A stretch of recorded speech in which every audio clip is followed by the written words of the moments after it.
फागुन की बयार में खुशियों की बहार, भक्ति और प्रेम का अनुपम उपहार, रंगों संग बहती मधुर रसधार, पुण्यदायी माह का हो शुभ संचार। हरे कृष्ण, श्री शिवाय नमस्तुभ्यम। आप सभी का दिन शुभ और मंगलमय हो। सबसे पहले तो आप सभी श्रोताओं का बहुत बहुत धन्यवाद जिन्होंने अपना कीमती समय निकालकर पूरे माघ के महीने में हमारे चैनल पर कथाएं सुनी। आज से पवित्र फाल्गुन मास प्रारंभ हो रहा है।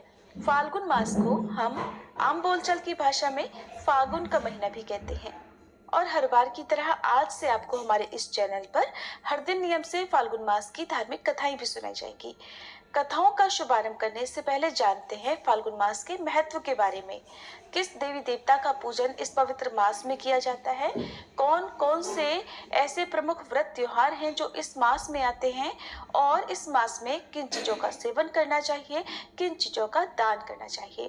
साल 2025 में फाल्गुन मास प्रारंभ होगा 13 फरवरी दिन गुरुवार से और फाल्गुन मास की समाप्ति होगी 14 मार्च शुक्रवार को फाल्गुन पूर्णिमा के दिन, जिस दिन रंगों का त्योहार होली मनाया जाएगा। इस महीने में आने वाले सबसे खास त्योहारों के बारे में अगर बात करें तो संकष्टी चतुर्थी, विजया एकादशी, महाशिवरात्रि, आमल की एकादशी और होली से ठीक 8 दिन पहले होलाष्टक लग जाते हैं। ये 8 दिनों का समय होता है जिसमें सभी शुभ काम रुक जाते हैं। हिंदी पंचांग के अनुसार अंतिम महीना होता है फाल्गुन का और इस महीने से धीरे धीरे गर्मी के दिन शुरू होने लगते हैं, ठंड कम होने लगती है। फाल्गुन मास में वैसे तो ये सारे त्योहार प्रमुख है, लेकिन इन सभी त्योहारों में से 2 त्योहार सबसे बड़े होते हैं जो खूब धूमधाम से मनाए जाते हैं। एक तो महाशिवरात्रि और दूसरा होली। हिंदू धर्म के अनुसार अनेक देवताओं में से एक चंद्र देवता हैं और चंद्र देवता के स्वामी भगवान शिव हैं और शिव जी ने चंद्रमा को अपने मस्तक पर धारण कर रखा है। इसलिए अगर पुराणों की माने तो फाल्गुन मास चंद्र देवता की आराधना के लिए सबसे उपयुक्त समय माना जाता है, क्योंकि ये चंद्रमा का जन्म माह भी माना जाता है। इसके अलावा फाल्गुन मास भगवान श्री कृष्ण को भी समर्पित है। इस मास में भगवान श्री कृष्ण के 3 स्वरूपों की पूजा बहुत ही लाभदायी मानी जाती है, जिसमें श्री कृष्ण के बाल कृष्ण रूप और युवा रूप के कृष्ण और गुरु कृष्ण की पूजा की जाती है। बाल कृष्ण रूप की पूजा संतान प्राप्ति के लिए, युवा स्वरूप कृष्ण का पूजन दाम्पत्य जीवन मधुर बनाने के लिए और गुरु रूप कृष्ण का पूजन मोक्ष और वैराग्य पाने के लिए सभी को करना चाहिए। फाल्गुन शुक्ल अष्टमी को माँ लक्ष्मी जी और माँ सीता जी की पूजा का विधान है। इस मास में अपने खान पान और दिनचर्या में बदलाव करना बहुत ही खास माना जाता है, क्योंकि इस मास में भोजन में अनाज का प्रयोग कम और मौसमी फलों का सेवन अधिक करने की मान्यता है। इस मौसम में गर्म जल को छोड़कर शीतल जल से स्नान करना उत्तम होता है। अगर संभव हो तो गंगा स्नान का लाभ भी अवश्य उठाएं। मान्यता है कि रोगों से मुक्ति पाने के लिए फाल्गुन का महीना उत्तम है और इस महीने में भोले शंकर को सफेद चंदन अर्पित करने से स्वास्थ्य लाभ होता है। चाहे तो आप हर दिन की पूजा में अर्पित कर सकते हैं या जो बहुत ही खास, जो भगवान शिव को ही समर्पित दिन होते हैं या कोई खास पूजा पाठ के दिन होते हैं, उनमें आप भगवान शिव का या शिवलिंग का चंदन से अभिषेक कर सकते हैं। दूसरा, माँ लक्ष्मी जी की पूजा करने से आर्थिक तंगी से छुटकारा मिलता है और पूर्णिमा के दिन देवी देवताओं को अबीर गुलाल अर्पित करने से जीवन के सारे कष्ट दूर हो जाते हैं।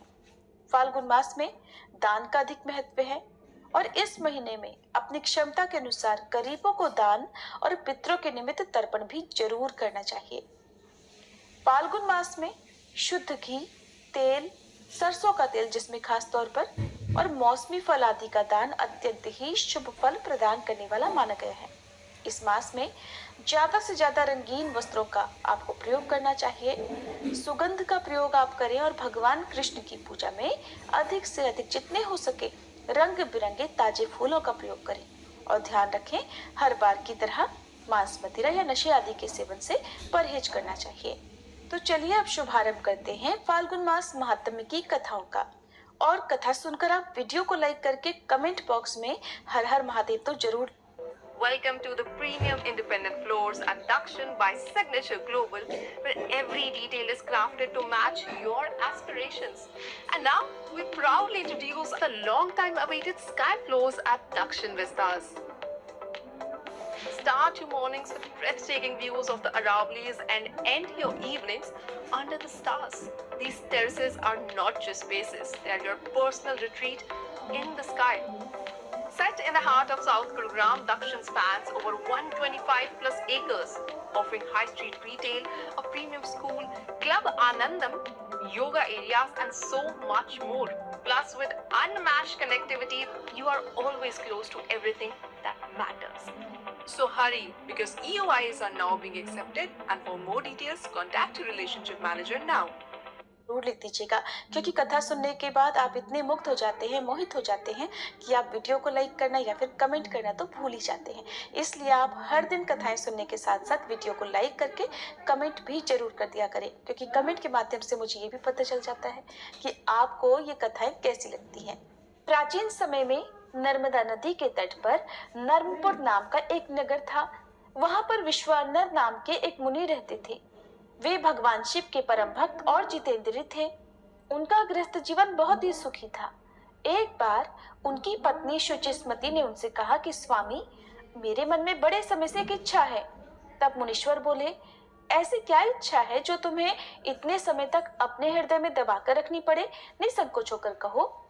तब देवी शुचिस्मति बोली कि हे देव, मैं आपसे भगवान महेश्वर जैसा एक तेजस्वी पुत्र चाहती हूँ।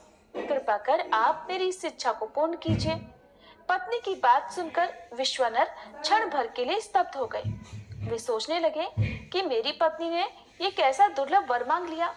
ऐसा प्रतीत होता है कि भगवान पिनाकी रुद्र स्वयं उसकी जिह्वा पर बैठकर बोल रहे हैं। ऐसा विचार करके उन्होंने अपनी पत्नी को आश्वासन दे दिया और वे वाराणसी जा पहुंचे और कठिन तप द्वारा भगवान शंकर के वीरेश लिंग की उपासना करने लगे। तपस्या करते करते विश्वानर मुनि को 12 मास बीत गए। 13वें मास में एक दिन स्नान करके जैसे ही वे वीरेश लिंग के निकट पहुंचे, उन्हें लिंग के मध्य में एक बालक दिखाई दिया, जिसकी आयु 8 वर्ष थी। उसके मस्तक पर पीले रंग की जटा सुशोभित थी और मुख पर मधुर मुस्कान खेल रही थी। उसके सर्वांग भस्म युक्त थे और वह दिव्य बालक श्रुति सूक्तों का पाठ कर रहा था। उस अद्भुत बालक को देखकर विश्वानर मुनि रोमांचित हो उठे और अभिलाषा पूर्ण करने वाले 8 पद्यों द्वारा भगवान शिव की स्तुति करने लगे। फिर उनकी स्तुति से प्रसन्न होकर बाल रूप भगवान शिव ने कहा, महामते, मैं तुम्हारी तपस्या से अति प्रसन्न हूँ। अब तुम अपने घर जाओ। समय आने पर मैं तुम्हारी पत्नी की इच्छा अवश्य पूर्ण करूंगा। मैं उसके गर्भ से पुत्र रूप में प्रकट हो आने पर मैं तुम्हारी पत्नी की इच्छा अवश्य पूर्ण करूंगा। मैं उसके गर्भ से पुत्र रूप में प्रकट होऊंगा और उस अवतार में मेरा नाम गृहपति होगा। मैं परम पावन और सभी देवताओं का प्रिय होऊंगा। तब विश्वानर मुनि ने भगवान शिव के बाल रूप को प्रणाम किया और अपने घर वापस लौट गए। फिर समय आने पर समस्त अभीष्टों के विनाशक तथा दोनों लोकों के लिए सुखदायक भगवान रुद्र का शुचिस्मति के गर्भ से अवतार हुआ। उस बालक का जात कर्म करने के लिए स्वयं ब्रह्मा मुनि विश्वानर के घर उपस्थित हुए और उन्होंने उसका नाम रखा गृहपति। इसके बाद विश्वानर ने स्वयं उस बालक को वेदों आदि की शिक्षा दी। जब वह बालक 9 वर्ष का हुआ तो एक दिन देवर्षि नारद उसके दर्शन हेतु विश्वानर मुनि के घर पधारे। मुनि विश्वानर ने उनका हृदय से सत्कार कर यथोचित आसन आदि दिए। तब देवर्षि नारद ने कहा, हे मुनि, तुम्हारा ये पुत्र तो बहुत ही भाग्यशाली है, किंतु एक आशंका मुझे व्यथित किए हुए है। तब विश्वानर ने चौंक कर पूछा, कैसी आशंका महर्षि? तब महर्षि ने उत्तर दिया, मेरी आशंका ये है कि जब तुम्हारा ये पुत्र 12 वर्ष का होगा तो इस पर बिजली या फिर पानी का भय आएगा। ये बात सुनकर मुनि विश्वानर और उनकी पत्नी गहन चिंता में डूब गए। उन्हें इस प्रकार चिंताग्रस्त हुए देखकर गृहपति ने कहा, पिताश्री, आप चिंतित मत होइए।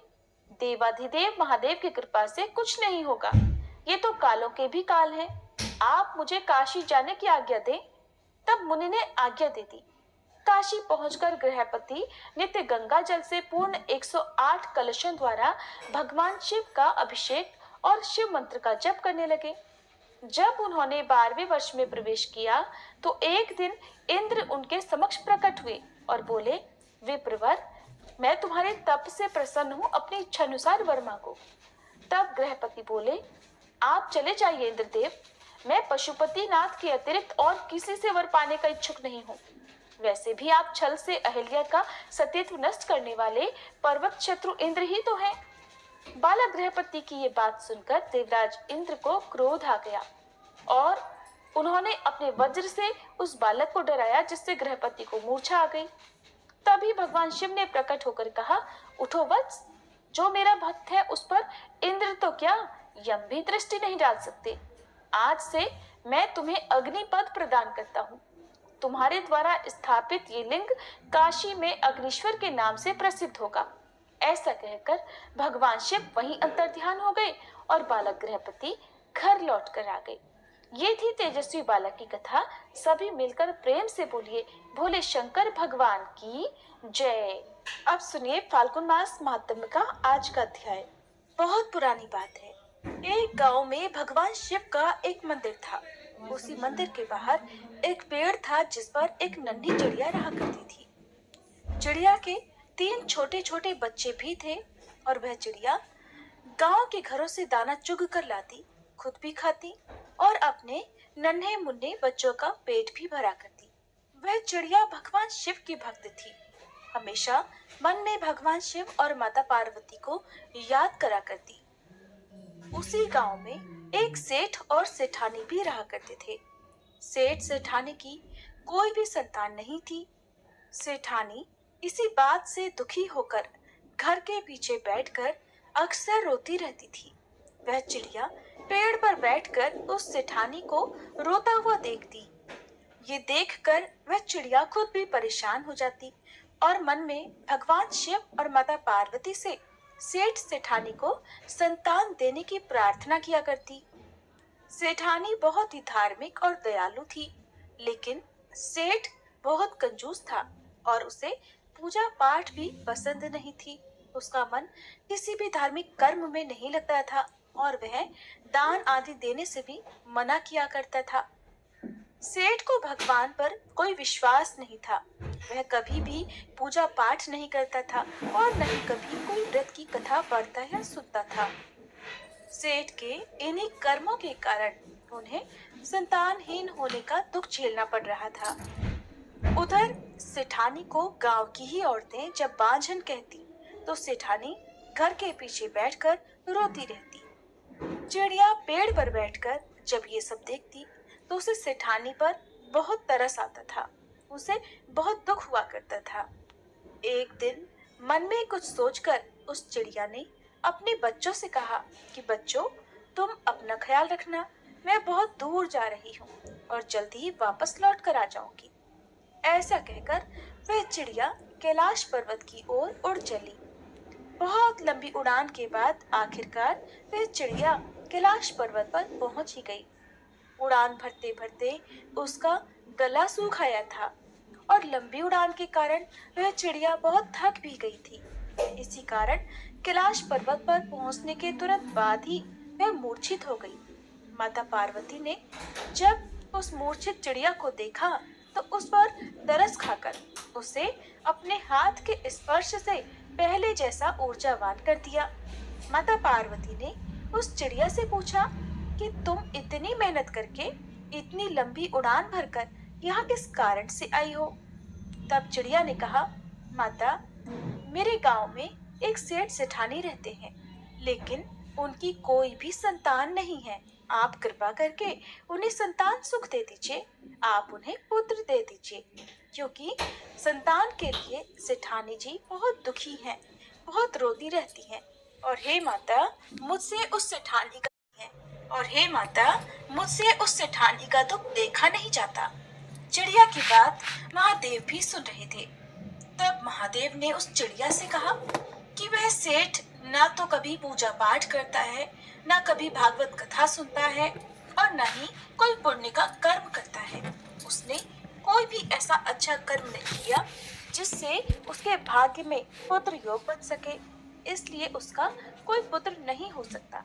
ये बातें जानकर नन्ही चिड़िया बार बार भगवान शिव और माता पार्वती से आग्रह करने लगी कि हे प्रभु, आप सेठ सेठानी को संतान सुख दे दीजिए। तब माता पार्वती ने भगवान शिव को इस बात के लिए मना ही लिया। तब भगवान शिव इस प्रकार बोले कि पुत्र तो उसे हम दे देंगे, लेकिन सेठ अगर अब भी पुण्य कर्म नहीं करेगा तो उसका पुत्र जल्दी ही मृत्यु को प्राप्त हो जाएगा। ये बात सुनकर चिड़िया ने कहा, प्रभु आप बस सेठानी को एक बार पुत्र दे दीजिए। पुत्र प्राप्त होते ही वह सेठ भी पूजा पाठ करने लगेंगे। ऐसा कहकर चिड़िया खुश हो गई और भगवान शिव और माता पार्वती को धन्यवाद देकर वहां से चली गई। आखिरकार भगवान शिव और माता पार्वती ने उस चिड़िया की विनती सुन ली और कुछ ही दिन बाद सेठानी गर्भवती हुई। 9 महीने बीतने पर सेठानी को एक पुत्र हुआ, जिसे देखकर सेठ और सेठानी बहुत खुश हुए। पुत्र होने के बाद सेठानी का तो भगवान में विश्वास और भी बढ़ गया और वो अब पहले से भी ज्यादा पूजा पाठ करने लगी, दान पुण्य करने लगी। लेकिन सेठ का वही हाल रहा। उसने अब भी कोई पुण्य कर्म नहीं किया। उसका भगवान पर अब भी विश्वास नहीं हुआ। न वो कभी पूजा पाठ करता, न कभी कथा सुनता।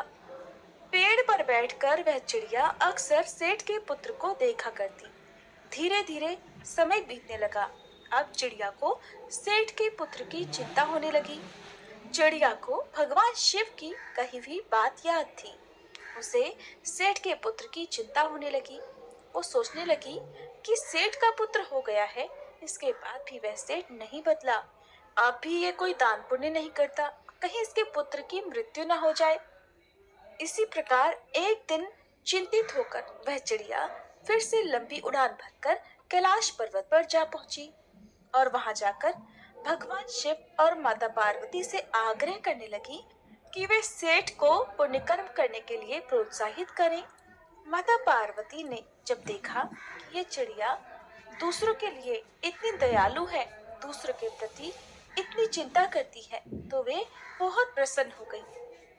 तब भगवान शिव और माता पार्वती एक ब्राह्मण और ब्राह्मणी का रूप धरकर उस सेठ सेठानी के घर पर गए। वहां जाकर उन्होंने कहा कि हमें भिक्षा दो, हम भूखे हैं, हमें भोजन कराओ। सेठ ने तो सुनते ही मना कर दिया, लेकिन सेठानी ने बहुत ही आदर सम्मान के साथ उन दोनों ब्राह्मण और ब्राह्मणी को अपने घर के अंदर बिठाया, उनका स्वागत सत्कार किया, फिर उनके लिए तरह तरह के स्वादिष्ट व्यंजन बनाए और उन्हें भोजन कराया। ब्राह्मण और ब्राह्मणी के रूप में भगवान शिव और माता पार्वती ही सेठ के घर पर पधारे थे और उनके घर पर प्रवेश करते ही सेठ की बुद्धि ठीक हो गई। अब वह हाथ जोड़कर अपनी गलतियों के लिए क्षमा मांगने लगा और ब्राह्मण देवता के चरणों में गिर पड़ा। तब ब्राह्मण रूपधारी महादेव ने सेठ से कहा, तुम्हारे भाग्य में संतान सुख नहीं लिखा था, क्योंकि तुमने अपने जीवन में कभी कोई अच्छा कार्य नहीं किया। तुमने कभी भगवान पर विश्वास नहीं किया, कभी पुण्य कर्म नहीं किए, कभी ब्राह्मणों को दान नहीं दिया, कभी पूजा पाठ नहीं की, कभी कथाएं नहीं सुनी। लेकिन एक चिड़िया ने मेरे पास आकर तुम्हें संतान देने की प्रार्थना की, जिसकी भक्ति से प्रसन्न होकर ही मैंने तुम्हें पुत्र का वरदान दिया और आज उसी चिड़िया के कारण तुम्हें पुत्र सुख मिला है। लेकिन अब भी तुमने अगर पूजा पाठ या पुण्य कर्म नहीं किए तो तुम्हारे पुत्र की मृत्यु हो जाएगी। ये बात सुनकर सेठानी तो चिंता के मारे रोने लगी और सेठ सेठानी ने उस चिड़िया को धन्यवाद दिया। सेठ ने कहा, हमारे पुत्र के लिए एक चिड़िया भोलेनाथ से लड़कर हमारे भाग्य में पुत्र सुख लिखवा सकती है, तो क्या हम अपने पुत्र की रक्षा के लिए पुण्य कर्म नहीं कर सकते? तब सेठ जी ने ब्राह्मण देवता से पूछा, हे ब्राह्मण देवता, महादेव जी के प्रिय व्रत कौन कौन से हैं, जिन्हें करके मैं महादेव जी को प्रसन्न कर सकूं? तब ब्राह्मणी रूपधारी माता पार्वती ने कहा कि महादेव जी का सबसे प्रिय व्रत महाशिवरात्रि है। जो भी मनुष्य महाशिवरात्रि का व्रत करता है, उस दिन पूरे विधि विधान से भगवान शिव की पूजा करता है, उस पर ही महादेव की कृपा बरसती है। सेठ सेठानी ने कहा, अब तो हम भी महाशिवरात्रि के दिन महाशिवरात्रि का व्रत करेंगे और पूरे विधि विधान और सच्चे मन से भगवान शिव का पूजन भी करेंगे। सेठ और सेठानी को महाशिवरात्रि व्रत का विधान बताकर महादेव और देवी पार्वती वहां से चले गए। इसके बाद सेठ सेठानी धर्म कर्म पूजा पाठ और व्रत करने लगे, जिसके पुण्य प्रताप से उनका पुत्र और धन बढ़ने लगा। चिड़िया भी सेठानी को देखकर बहुत खुश रहने लगी और सेठानी के आंगन से दाना चुगने लगी और अपने घोंसले में बैठकर ओम नमः शिवाय मंत्र का जाप करने लगी। ये थी भोलेनाथ के भक्त की कहानी। अब फाल्गुन मास महात्म्य शुरू करने से पहले सब मिलकर भगवान शिव का ध्यान करते हैं। ज्योतिर्मात्र स्वरूपाय निर्मल ज्ञान चक्षु से नमः शिवाय शांताय ब्रह्मणे लिंग मूर्ते, अर्थात ज्योति मात्र जिनका स्वरूप है, निर्मल ज्ञान ही जिनका नेत्र है, जो लिंग स्वरूप ब्रह्म है, उन परम शांत कल्याणमय भगवान शिव को हमारा नमस्कार है। नैमिषारण्य तीर्थ में एकत्रित ऋषियों ने श्री सूत जी महाराज से कहा, हे सूत जी, आपने संक्षेप से हमें माघ मास महात्म्य की कथाओं का वर्णन किया, जो सभी पापों का हरण करने वाली और परम पवित्र है। हम सभी ने उसे बहुत ध्यान पूर्वक सुना है। अब हम लोग त्रिपुर विनाशक शिव जी के महात्म्य और उनके मंत्रों की महिमा को भी सुनना चाहते हैं। तब श्री सूत जी महाराज कहने लगे, मुनियों, मरण धर्मा मनुष्यों के लिए इतना ही सबसे उत्तम और सनातन श्रेय है कि भगवान महेश्वर की कथा में अकारण भक्ति भाव का उदय हो। समस्त पुण्यों श्रेय के संपूर्ण साधनों और समस्त यज्ञों में जप यज्ञ को ही सर्वोत्तम माना गया है। जैसे सभी देवताओं में त्रिपुरारी भगवान शंकर श्रेष्ठ है, उसी प्रकार सब मंत्रों में शिव जी का षडक्षर मंत्र श्रेष्ठ है।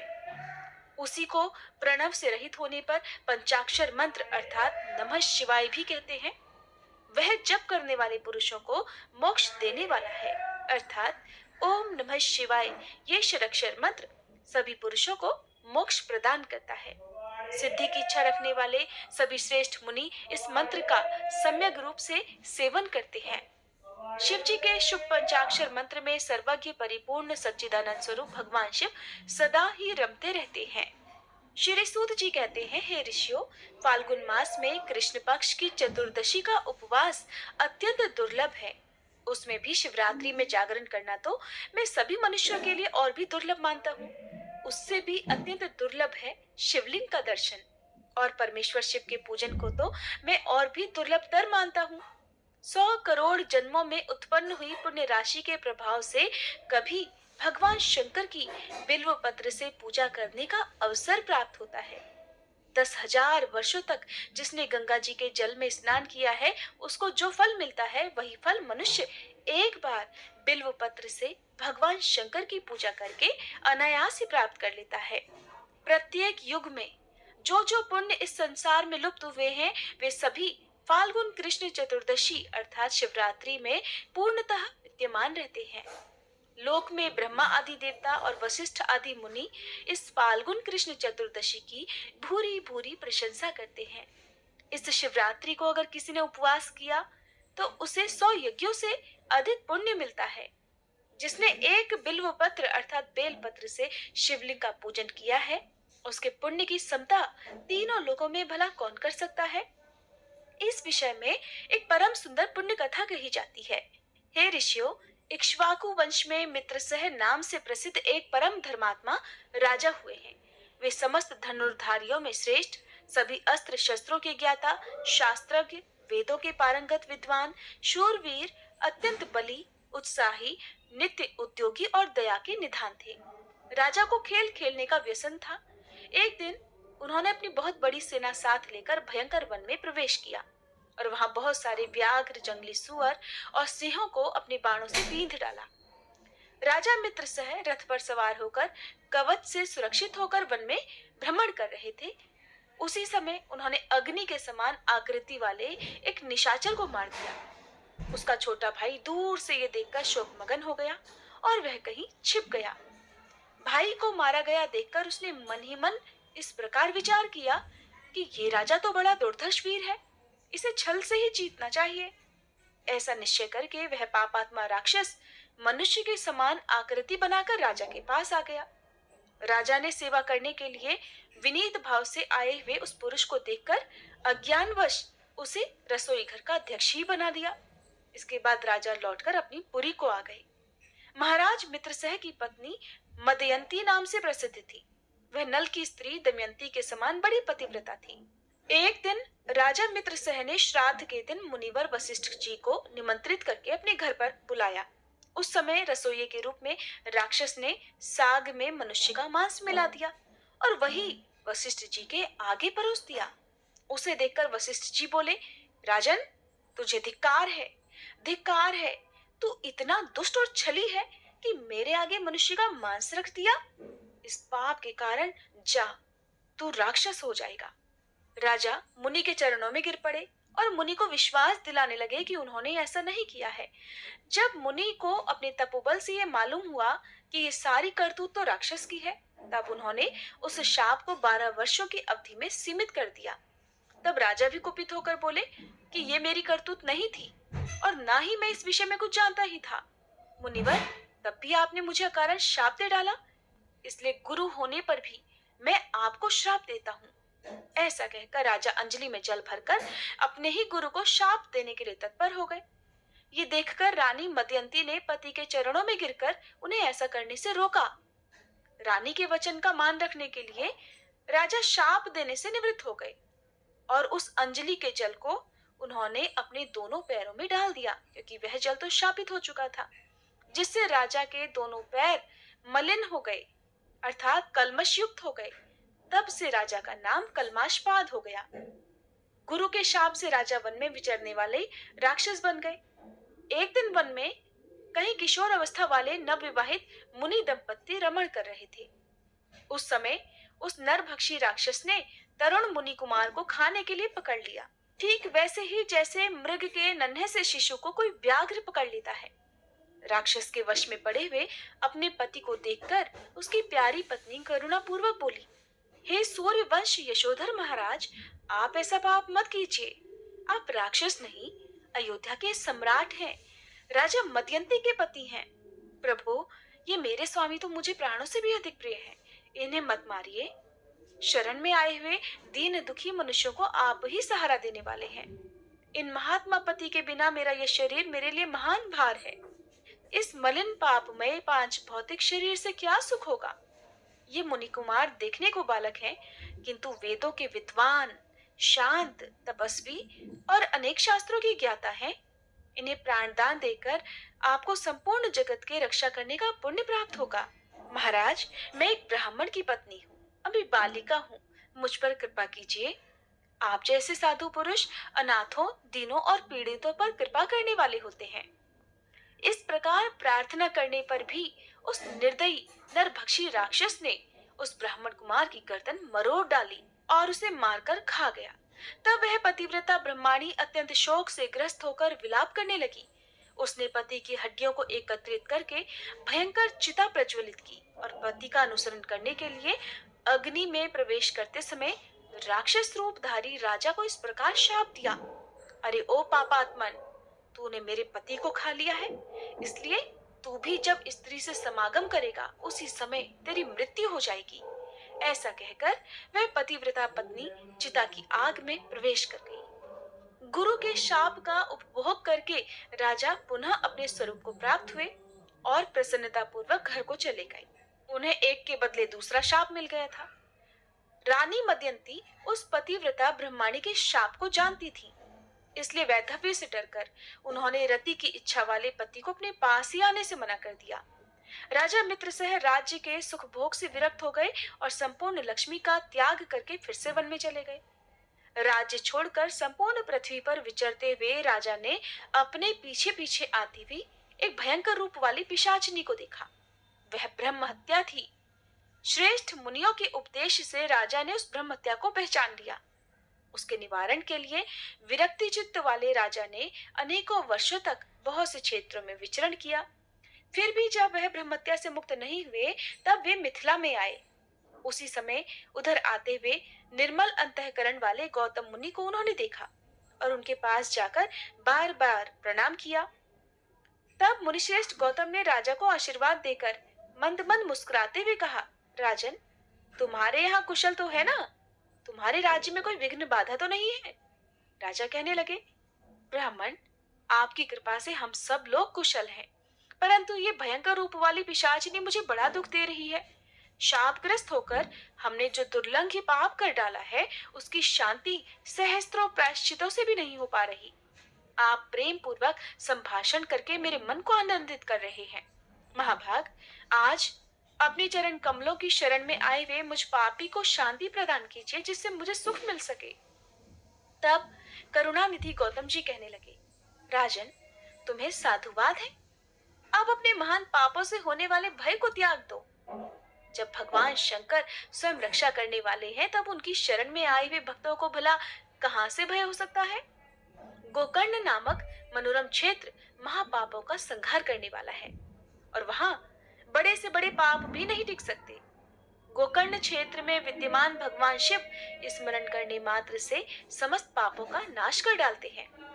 जैसे कैलाश और मंत्राचल के शिखर पर भगवान शिव का निश्चित निवास है, ठीक उसी प्रकार गोकर्ण मंडल में भी है।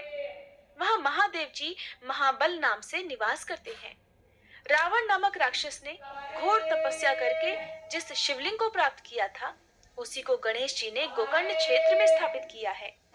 सनक सनंदन आदि महात्मा तथा मृग चर्ममय वस्त्र धारण करने वाले साध्य और मुनिगण वहां बैठकर भगवान शिव की उपासना करते हैं।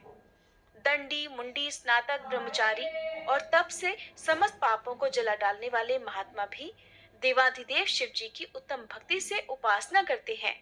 इस ब्रह्मांड मंडल में गोकर्ण के समान दूसरा क्षेत्र नहीं है। वह महात्मा अगस्त मुनि ने घोर तपस्या की है। राजन, इस तीर्थ में संपूर्ण देवताओं के स्थान है। देवाधिदेव भगवान विष्णु, परमेष्ठी ब्रह्मा, वीरवर कार्तिकेय तथा गणेश जी के स्थान है। गोकर्ण तीर्थ में कोटि कोटि शिवलिंग विद्यमान है। वहां पग पग पर असंख्य तीर्थ मौजूद हैं। सतयुग में महाबल नामक भगवान शिव श्वेत वर्ण के होते हैं। त्रेता युग में उनका रंग अत्यंत लाल हो जाता है। द्वापर में वे पीत अर्थात पीले वर्ण के और कलयुग में श्याम वर्ण के हो जाएंगे। महाबल शिव भयंकर कलयुग प्राप्त होने पर कोमल भाव को प्राप्त होंगे। परम उत्तम गोकर्ण क्षेत्र पश्चिम समुद्र के तट पर है। वह ब्रह्मत्या आदि पापों को भस्म कर डालता है।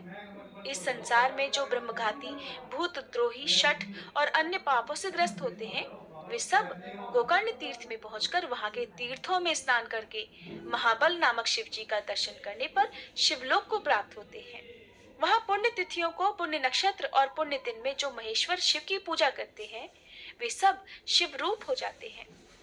यदा कदा जो कोई भी मनुष्य गोकर्ण तीर्थ में जाकर भगवान शंकर की पूजा करता है, वह ब्रह्म पद को प्राप्त हो जाता है। रविवार, सोमवार और बुधवार को जब अमावस्या तिथि का योग हो, तब वह समुद्र में किया हुआ स्नान, दान, पितृतर्पण, शिव पूजा, जप, होम, व्रतचर्या और ब्राह्मणों का सत्कार अनंत फल देने वाला होता है। महाप्रदोष की बेला में भगवान शिव का पूजन मोक्ष देने वाला है।